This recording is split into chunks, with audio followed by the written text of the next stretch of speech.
Hey, welcome back. I wanted to share what I've been up to lately. I've been working small. I've been really enjoying making some tiny sketches. And it all started several weeks ago when I took the sketchbook revival workshop. And one of the artists was Amandine Thomas, who encouraged you to improve your drawing practice by sketching the everyday every day. And she suggested kind of a theme like your coffee break or your lunch or your breakfast or your garden, your the current mess in your room, your art studio, whatever. I chose my spring garden, my spring yard, and just tried to play around with the ideas of things to draw. The trick for her technique was that we used a pen nib and filled it with liquid watercolor with a brush. That was new for me. And the pen nib that I used was a little too sharp.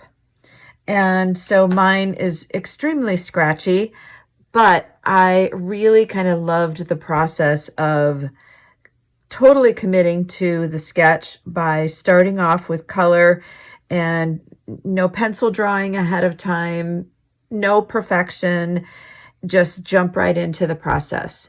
That was inviting. So as I was working through with the pen nibs and the watercolor, I was thinking, okay, how else could I continue this?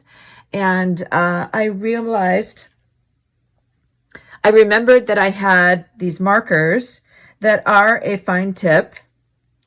They're India ink, and which is permanent when it dries, but it's workable while it's wet, and you can add water to it and have it be like a wash, and then it's permanent upon drying.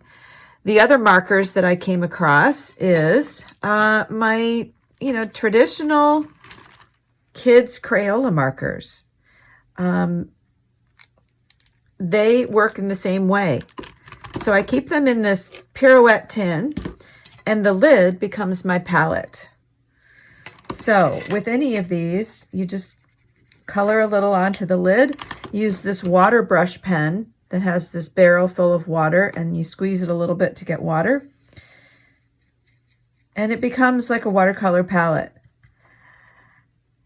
So I started off with a few reference images. Either there were photos I had taken or photos from the internet, and I started playing. And I ended up with several of these little sketches, and so I put them in this book. So this is my most recent book in the Handmade Book Club. This is the lattice binding with homemade book cloth and scrapbook paper. And then I used Bristol paper on the inside, and it was perfect for my little sketches. I framed each by adding another piece of white paper underneath the sketch and stitching around it just to set off each piece on the white background.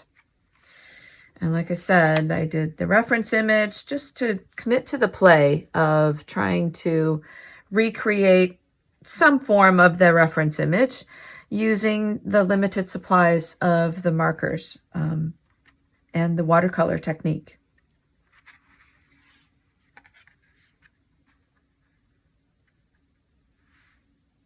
Stay tuned after the flip through. There is a process video for making this image, and you'll see just how easy it is to have those watercolor effects with regular markers.